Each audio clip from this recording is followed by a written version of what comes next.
शाम होने वाली थी। पहाड़ों के पीछे जाते हुए सूर्यनारायण अपनी लालिमा बिखेर रहे थे। सर्दियों के दिन खत्म होने को आए थे और अब कुछ ही दिनों में गर्मियां शुरू होने वाली थी। सूरज धीरे धीरे पहाड़ों में डूब रहा था, जिससे पहाड़ी की परछाई तलहटी में फैल रही थी। डूबते हुए सूरज की गहरे नारंगी और लाल रंग की किरणों से जंगल, झाड़ी और गांव की वादियां जैसे नहाकर निकल रही थी। कुछ ही देर बाद आसमान में अब सूर्यनारायण की जगह पर चंद्रमा विराजमान होने वाले थे। चंद्रमा अपनी सफेद चांदनी पूरे प्रदेश पर बिखेरते जा रहे थे। भले ही सर्दियां खत्म होने को आई थी, लेकिन ठंड का जोर थोड़ा बहुत अभी भी कायम था। शाम पहाड़ी की तरफ बढ़ रहा था। उसने अपनी बकरियां पहाड़ों के नजदीक वाले जंगल के पास समतल मैदान वाले हिस्से में चराने के लिए छोड़ दी थी। बाकी की सारी बकरियां हमेशा की तरह वापस लौट चुकी थी, लेकिन झुंड का एक मेमना अभी तक नहीं लौटा था, जिसे ढूंढने शाम पहाड़ी इलाकों में जा रहा था। पहाड़ी तीन तरफ से जंगलों से घिरी हुई थी, जिसकी एक तरफ गांव था। पहाड़ी की तरफ जाने के लिए जंगल पार करना पड़ता था। जंगल के उस रास्ते से वो भली भांति परिचित था। न जाने कितनी बार वो उस रास्ते से गुजरा होगा, लेकिन आज वो रास्ता उसे थोड़ा अलग लग रहा था। कोई अनजान खतरा वहीं पर छुपकर शाम का इंतजार कर रहा था। जिस गुमनाम खतरे से एकदम अनजान, वो जल्दबाजी में आगे बढ़ रहा था। जंगल तकरीबन 50 स्क्वायर मील के दायरे में फैला हुआ था। गांव से नदी बहती हुई जंगल के उत्तर दिशा तक जाती थी। जंगल के बीचों बीच एक तालाब था, जहां पर जंगली जानवर अपनी प्यास बुझाने आते थे। शाम के 7:30 बज चुके थे। अंधेरे ने पूरे गांव के साथ जंगल को भी अपने आगोश में ले लिया था। ऐसे घने जंगल में, और वो भी इतने घुप अंधेरे में, उस मेमने को ढूंढना शाम के लिए मुश्किल हो रहा था। जंगलों के उबड़ खाबड़ और टेढ़े मेढ़े रास्ते पर शाम जैसे तैसे चल रहा था। अंधेरे ने पूरे जंगल में अपने हाथ पांव पसारने शुरू कर दिए थे, और अब जंगल जाग चुका था। रात के निशाचर जीव धीरे धीरे अपनी मौजूदगी जता रहे थे। परिंदे अपने घोंसले में शांत बैठे हुए थे। बीच बीच में चांद की रोशनी जंगल को उजागर कर रही थी, जिसकी मदद से शाम आगे बढ़ रहा था। वो थोड़ा आगे आया होगा, तभी अचानक सब कुछ शांत हो गया। सभी निशाचर जीव ऐसे शांत हो गए जैसे उन्हें सांप सूंघ गया हो। उस सन्नाटे की आवाज की तीव्रता इतनी ज्यादा थी कि शाम के मन में एक गुमनाम डर पैदा होने लगा। उसकी कुछ समझ में नहीं आ रहा था। ऐसा लग रहा था कि कोई उसे कहीं से छुपकर देख रहा हो। शाम को कपकपी छूटने लगी। उसने तय किया कि वो वापस गांव लौट जाएगा, इसलिए उसने अपने कदम पीछे खींच लिए। अब वो तेजी से गांव की तरफ बढ़ रहा था कि तभी उसे वहां उगी झाड़ियों में कुछ हलचल महसूस हुई। शाम रुक गया और उसने ध्यान से देखा। तभी वहां उस झाड़ियों के पीछे उसे दो चमकती हुई आंखें दिखाई देती है, जिसके बाद गुरगुराने की आवाज आती है। झाड़ियों के पीछे छुपकर एक बाघ घात लगाए बैठा था, जिसे देखकर शाम हिल गया और उसने भागने की कोशिश की। लेकिन 35 से 40 मील प्रति घंटे की रफ्तार से भागने वाले बाघ के सामने भागने की कोशिश बेकार थी। बाघ झाड़ियों से निकलकर शाम का पीछा करने लगा। शाम अपनी जान बचाते हुए भाग रहा था, पर बाघ ने एक लंबी छलांग लगाकर शाम को दबोच लिया और अपने पंजे के एक जोरदार वार से उसे घायल कर दिया, जिसके कुछ देर बाद शाम की चीख सुनाई देती है।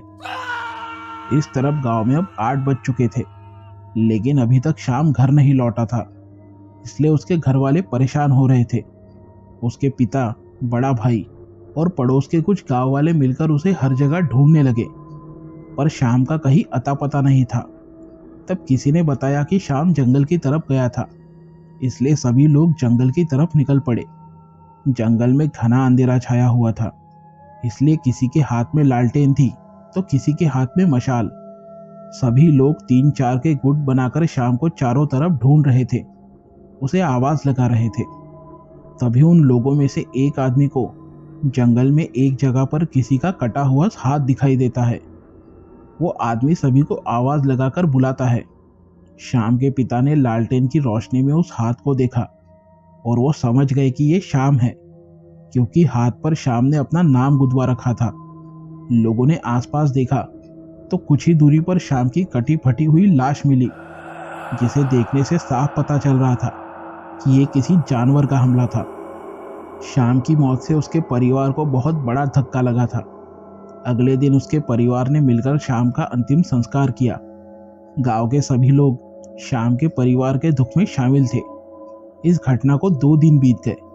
दोपहर के करीब 2 औरतें जंगल में तेंदू पत्ता बटोरने जा रही थी। दोनों आपस में बातें करती हुई आगे बढ़ रही थी। दोनों जंगल में काफी अंदर तक चली आई।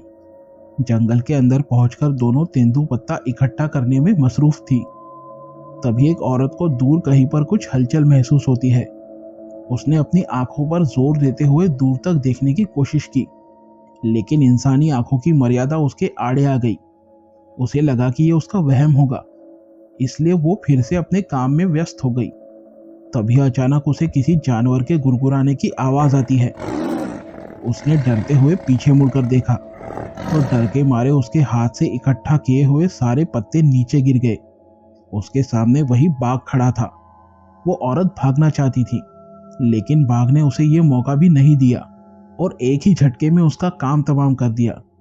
उसकी चीख सुनकर दूसरी औरत वहां पहुंची, पर सामने का खौफनाक मंजर देख वो अपनी जान बचाकर वहां से भाग निकली। वो औरत बेतहाशा भाग रही थी। भागकर वो गांव पहुंच गई, जहां उसने अपनी आपबीती लोगों को बताई। बाघ के हमले में इस बार एक औरत ने अपनी जान गंवाई थी। गांव के लोग जंगल में जाने से डरने लगे। हर चौपाल, हर नुक्कड़ पर एक ही चर्चा हो रही थी। आदमखोर बाघ से सभी भयभीत थे। रात का वक्त था। भरत अपने घर में सो रहा था। तभी किसी आवाज से उसकी नींद खुल जाती है। भरत के घर के आंगन में ही गाय और भैंसों का तबेला था, जिनकी आक्रोश भरी आवाज से उसकी नींद खुल गई। भरत ने आंगन की लाइट चालू की और देखा तो बाघ उसके तबेले में घुसकर उसकी एक भैंस को खींचकर अपने साथ ले जा रहा है। ये देखकर भरत हक्का बक्का रह गया। उसने आव दिखाना ताव अपने पालतू जानवरों को बचाने के लिए पास ही में रखा डंडा लेकर बाघ के सामने कूद पड़ा। भरत डंडे से बाघ का प्रतिकार कर रहा था, जिसकी आवाज से भरत के घर वाले और आसपास में रहने वाले लोग जाग जाते हैं। उन्होंने बाहर आकर देखा तो उन्हें अपनी आंखों पर यकीन ही नहीं हो रहा था। सभी लोग लाठियां लेकर उस तरफ दौड़े। लोगों के झुंड को अपनी तरफ आता देख बाघ वहां से भाग गया, लेकिन उस शक्तिशाली बाघ के हमले में भरत बुरी तरह से घायल हो गया था। फिर कुछ लोगों ने मिलकर भरत को तुरंत अस्पताल में दाखिल करवाया, जहां कुछ देर बाद भरत ने अपना दम तोड़ दिया। 1 हफ्ते में ये तीसरी बार था। अब तक 3 लोग बाघ के हमले में अपनी जान गंवा चुके थे। बाघ के हमले बढ़ चुके थे और अब तो वो गांव के अंदर तक आ पहुंचा था। सभी गांव वाले दहशत में आ गए थे। लोगों का आक्रोश बढ़ रहा था। बाघ को जिंदा या मुर्दा पकड़ने की मांग जोर पकड़ रही थी। लोग फॉरेस्ट विभाग और प्रशासन से काफी नाराज थे। इस तरफ फॉरेस्ट डिपार्टमेंट पर दबाव बढ़ता जा रहा था। बाघ के लगातार बढ़ रहे हमले से जनता में भारी आक्रोश था। फॉरेस्ट डिपार्टमेंट को तुरंत ही जरूरी कदम उठाना आवश्यक था, इसलिए बाघ को पकड़ने के लिए तुरंत ही एक टीम गठित की गई, जिसे फॉरेस्ट रेंजर बापट लीड कर रहा था। उन्होंने जंगल में हर जगह कैमरे लगाए और हर संभावित जगह पर ट्रैप बिछा दिए। अब जंगल में हो रही हर बारीक हलचल पर उनकी नजर थी। कैमरे में कैद बाघ की फुटेज के सहारे उन्होंने जंगल में संभावित ऊंची जगह पर मचान बांध कर रखे थे और नीचे जाल बिछा कर रखा था। बाघ को लुभाने के लिए मांस के बड़े बड़े टुकड़े भी डाल कर रखे थे। 2 दिन ऐसे ही बीत गए, लेकिन उस आदमखोर बाघ का कोई अता पता नहीं था। बाघ को जाल में फंसाने की हर एक कोशिश बेकार साबित हो रही थी। इस बीच गांव में एक और व्यक्ति पर बाघ ने हमला करके उसे मार डाला था। बाघ जब आदमखोर बन जाए तब उसे मार डालना चाहिए। यही रवैया अपनाते हुए बापट और टीम ने एक योजना बनाई। रात के वक्त जंगल में सभी जाल बिछाकर अपनी अपनी पोजीशन लेकर खड़े थे। बाघ को ललचाने के लिए मांस के टुकड़े भी बिछाए गए थे। हल्की हल्की बारिश हो रही थी, फिर भी सभी मुस्तैदी के साथ बाघ को पकड़ने में लगे थे। कोई मचान पर तो कोई पेड़ों पर घात लगाए बाघ का इंतजार कर रहे थे। बापट ने अपने नाइट विजन दूरबीन से देखा तो दूर कहीं पर उसे कुछ हलचल दिखाई दी। वो बाघ था जो वहां पर बने तालाब में पानी पीने आया था। तभी बाघ को किसी चीज की गंध आती है। वो मांस के टुकड़ों की गंध थी जो उसे लुभाकर पकड़ने के लिए डाले गए थे। बाघ उस गंध का पीछा करते हुए उनकी तरफ बढ़ रहा था। बापट ने अपने सभी साथियों को सावधान करते हुए तैयार रहने को कहा। बाघ जाल के पास पहुंचा और उन मांस के टुकड़ों को सूंघने लगा। पता नहीं उस जानवर के दिमाग में क्या चल रहा था। उसने एक जोर की दहाड़ लगाई और वहां से जाने लगा। बापट समेत सभी हैरान थे।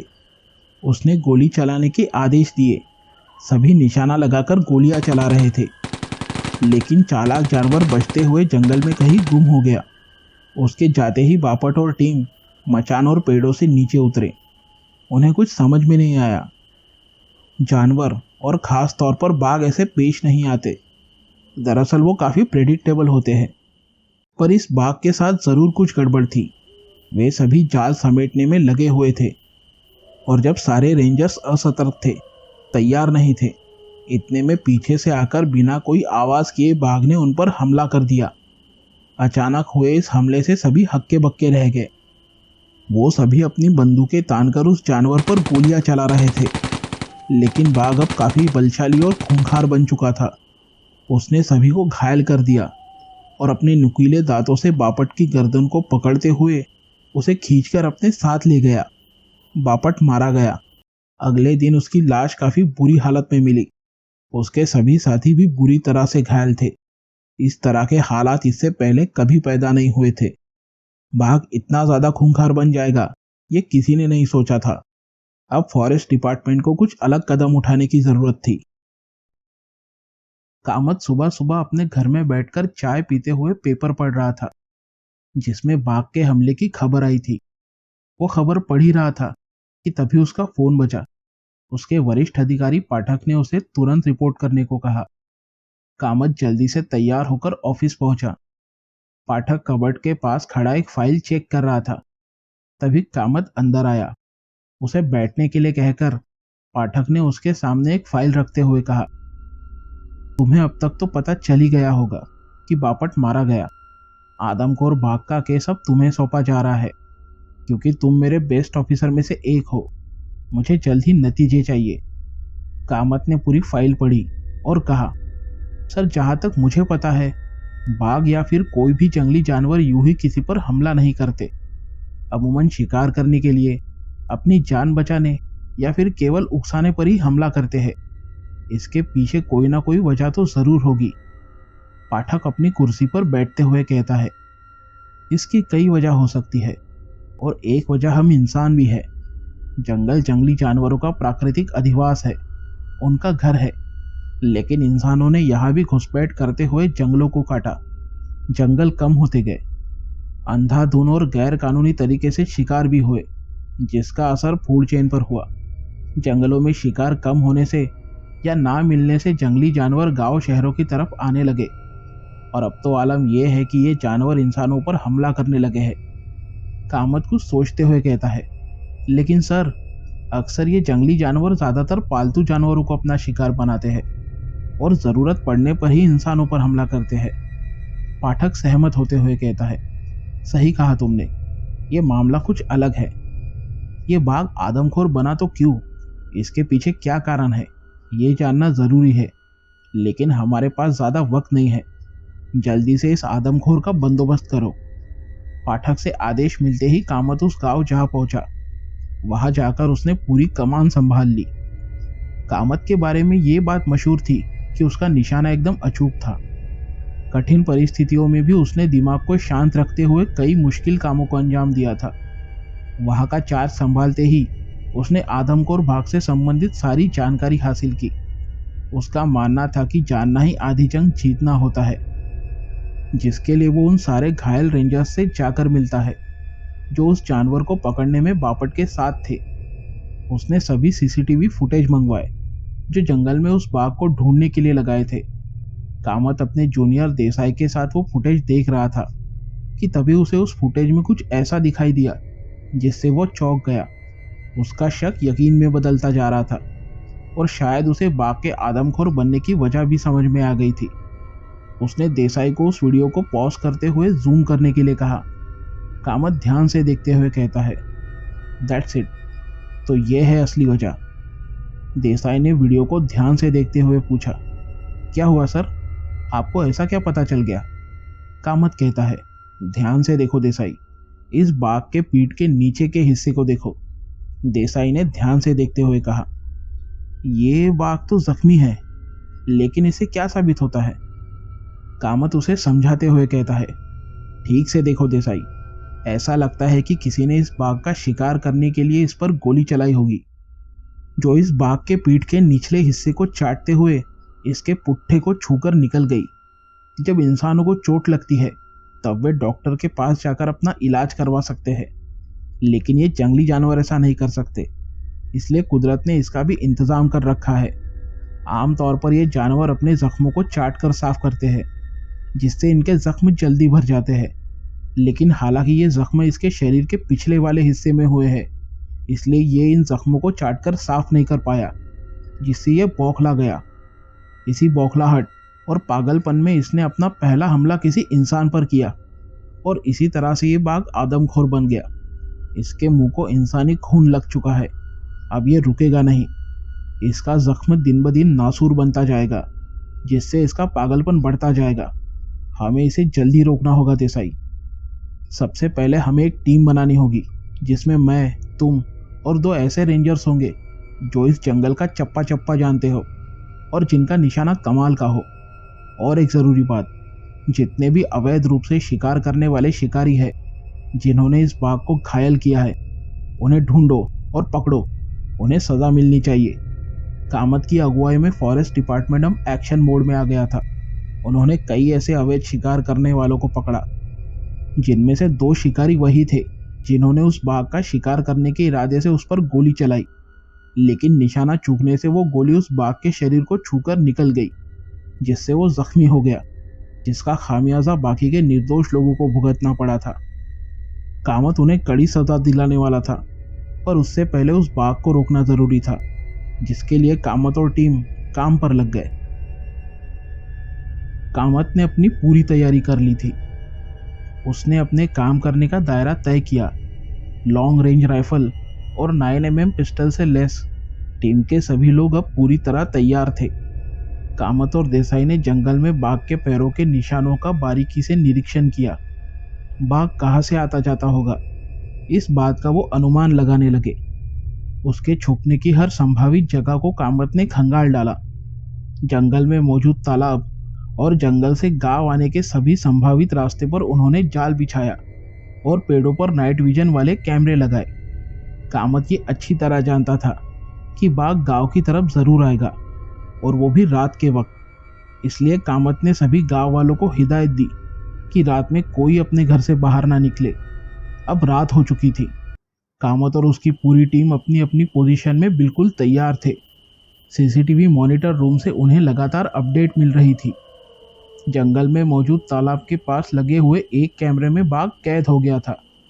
कामत ने सभी को सूचना देते हुए कहा कि सभी तैयार रहे। कामत ने टीम के कुछ लोगों को तालाब की तरफ भेजा। टीम के कुछ लोग देसाई की अगुवाई में तालाब की तरफ बढ़ रहे थे, तो कुछ कामत के साथ जंगल के बाहरी हिस्से में इंतजार कर रहे थे। बाकी बचे गांव में मौके की जगह पर स्नाइपर लिए बाघ के आने की राह देख रहे थे। देसाई के साथ 2 रेंजर्स थे, जिन्हें लेकर वो सावधानी से तालाब की तरफ बढ़ रहा था। सभी एक दूसरे के साथ वॉकी टॉकी की मदद से संपर्क में थे।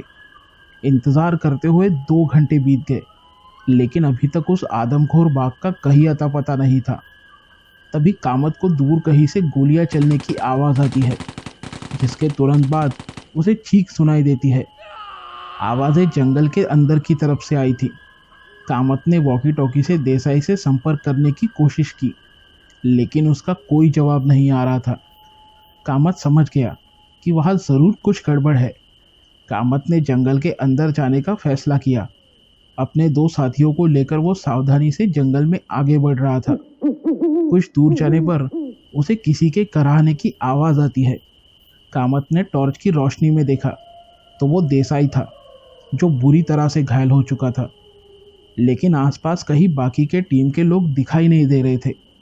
देसाई ने कामत को बताया कि बाघ ने उनके 2 साथियों को मार डाला और उसे घायल छोड़कर वहां से चला गया।